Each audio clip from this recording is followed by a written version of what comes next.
Have you ever felt lost in life, with no purpose, or drawn to something that seems meaningful, only to realize it's meaningless? Let me share a story that might sound familiar. Imagine you wake up every day feeling like something is missing. You think there is something bigger than yourself. But in your search for meaning, you end up falling into the trap of false purposes. You start chasing things that seem fulfilling at first: money, success, pleasures, attention, even joining causes and cults. But instead of feeling satisfied, you feel more lost and empty. This can make you feel small in this vast universe, and you start questioning your worth. You might be thinking, this video won't work for me. I've tried so many things, and none of them have given me the purpose I'm searching for. I get it. I've been there too. But what I'm about to share with you is something that has worked for me and countless others. This is insights from Robert Greene book, The Laws of Human Nature. By the end of this video, you will have a clearer understanding of what real purpose is and how to avoid the lures of false purposes. This knowledge can save you a lot of time and effort in the long run. Here are 5 false purposes to avoid. Number 1. The pursuit of pleasure. For many people, we might think of work as something we have to do, but don't really enjoy. What makes us excited is having fun and avoiding anything that hurts or feels bad. The fun stuff we like doing can be a bunch of different things, like watching movies, playing games, shopping, or eating our favorite foods. But there's a problem. When we do these fun things a lot, they can get boring. We might need more and more of it, or always want something new. It's like how if you eat too much candy, it doesn't taste as good anymore. Sometimes, we might like these things so much that it feels like we can't live without them. That's like being too dependent on them, and it can make us feel bad or hurt our bodies and minds. Sometimes, people might do things like drinking or drugs to feel better, but it doesn't really help in the long run. Lots of people feel this way because there are so many different things to distract us nowadays. But this doesn't fit with an important part of being human. To really enjoy things, we have to know when to stop. For example, if you read a lot of books one after another really quickly, you might not enjoy them as much. It's like eating too much candy. But if you read one really good book and take your time with it, you'll enjoy it a lot more. You'll even think about it when you're not reading. We all need to have fun and relax when we're not working.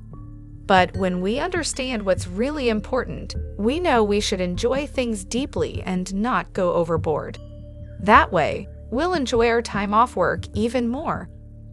Number 2. Causes and cults. People need to believe in something.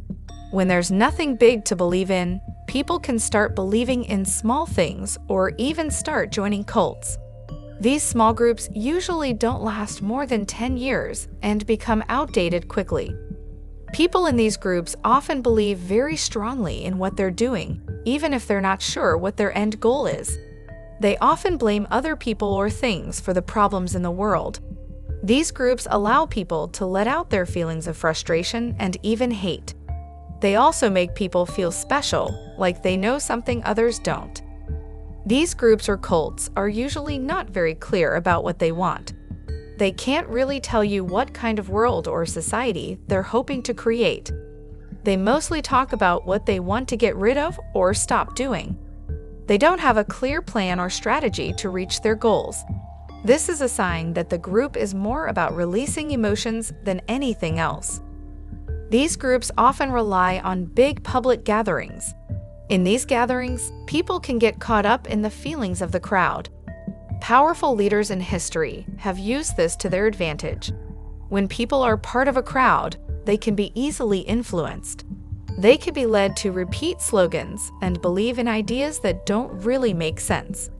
Being in a crowd can also make people feel like they're not responsible for what happens, which can sometimes lead to violence.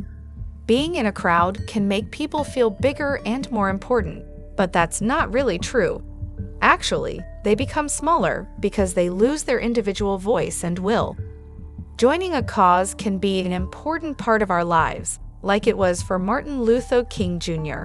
but it's important that we really think about it and decide to dedicate ourselves to the cause. We should not just follow what the group says, but bring our own unique ideas to the table. We shouldn't join just to feel better about ourselves or to let out negative feelings. Instead, we should join because we truly believe in justice and truth and because it's something we feel deeply about. Number 3, money and success. A lot of people believe that getting lots of money and becoming famous is the best thing in life. They think that finding what they truly love doing isn't that important. But in the end, this way of thinking usually doesn't work out too well. Firstly, these people often choose jobs where they can earn a lot of money quickly. They just want to get the biggest paycheck. They don't really think about what they enjoy or are good at. Plus, these jobs are usually really competitive because a lot of other people also want to make big money. At first, these people might do well, but as time goes on, they start feeling bored and unhappy. They always need new challenges to keep them motivated. Then, there is always someone younger and more ambitious might take our place. Sometimes, they make big mistakes because they're so focused on getting rich quick. We saw this happen when people lost a lot of money during the financial crisis in 2008. Secondly, if you want to be successful in the long term, you need to be different and not just follow what everyone else is doing. If we only care about money, we won't develop our unique talents. Lastly, some people just want to have more money and be more important than everyone else, but there's always going to be someone who has more than you. So these people are always tired and never satisfied. They don't really care about the work they're doing, and they feel like they've lost themselves. They might get sad or really excited and then lose everything they've gained. We all know that if we try too hard to get something, it usually doesn't work out. If we really want to sleep, we can't.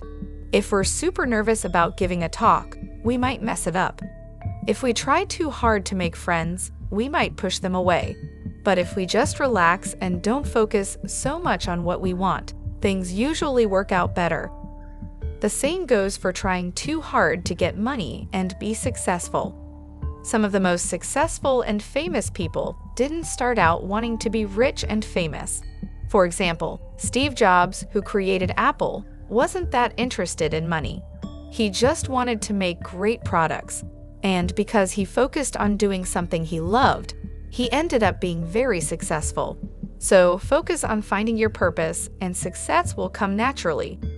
Number 4, attention. People have always wanted to be famous and liked by others because it makes them feel important. They get used to having a lot of fans cheering for them, or people who follow their orders or do things for them. But now, with social media, this has changed a lot. Almost anyone can get the kind of attention that only kings or leaders used to dream about in the past. We start to think about ourselves based on how much attention we get each day. On social media, we sometimes have to act very crazy to get people to notice us. This can be tiring and lonely, and we might feel like we're acting silly rather than being ourselves. And if we start to get a little less attention, we might feel upset or worried. Just like with money and being successful, we have a better chance of getting attention if we have a strong goal and do work that naturally makes people interested in it. When we get attention without expecting it, like when we suddenly become successful, it feels even better. Number 5, cynicism. According to Friedrich Nietzsche, man would rather have the void as purpose than be void of purpose. Cynicism is when people feel like there's no real reason or point to life. This way of thinking is getting more and more common these days, especially because lots of people are feeling disappointed with politics and old beliefs. People who are cynical often think things like, life is silly and doesn't mean anything. The ideas of truth and excellence are outdated. Everything depends on how you look at it. No one's view of the world is better than anyone else's. All politicians are dishonest, so why bother getting involved? People who win in life have cheated their way there. You should always be suspicious of people in charge. Everyone is selfish if you look closely. Life is tough and harsh, so it's best to be wary. They also think it's hard to take things seriously and that we should just have fun, since everything is the same anyway. People who think like this often act like they don't care about anything, and it might seem cool or trendy. But actually, they're scared of trying and failing, or standing out and getting made fun of. This way of thinking can come from being too lazy, and it makes them feel better about not achieving much in life. We don't want to think like this. Instead, we want to believe that life has a purpose and is full of wonderful and amazing things. We see this in the wonderful things that other people have achieved. We want to experience more of these beautiful moments. The human brain is truly amazing, with so much potential waiting to be used. We want to use some of that potential in our own lives, instead of being cynical. In the end, what we really want is to keep the same excitement and curiosity we had as kids, when everything was magical, but also have the understanding of adults. We believe that everything we go through and see has a purpose,